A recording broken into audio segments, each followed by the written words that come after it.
আসসালামু আলাইকুম, আমি সুমিতারি চলে এসেছি আপনাদের মাঝে নতুন ভিডিও নিয়ে। তো আজকে সকাল সকাল মাংস নিয়ে এসেছি বাজার থেকে তাজা, তো এটাই রান্না করব।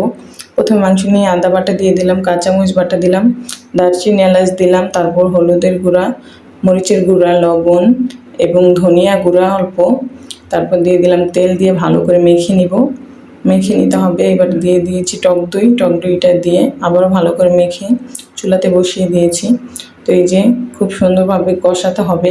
আমি কষিয়ে নিয়েছি, আমি কিন্তু আবার গরম পানি দিয়ে আবার ভালো করে কষিয়ে নিয়েছি, আপনারা চাইলে একবারেই কষাতে পারেন। তো এই যে কষিয়ে নেওয়ার পর এবার আলু দিব, আলু দিয়ে আবারও ভালো করে কষাতে হবে। আমার আলু খুব পছন্দ, তাই আমি আলু দিয়েছি, আপনারা চাইলে স্কিপ করতে পারেন। এবার পানি দিয়ে ভালো করে রান্না করে নেবেন। তারপর জিরার গুঁড়ো দিয়ে সুন্দর করে নামিয়ে নিলে কিন্তু ঝটপট তৈরি। তো কেমন লাগলো ভিডিওটা অবশ্যই জানাবেন, ভালো লাগলে লাইক কমেন্ট করে পাশে থাকবেন।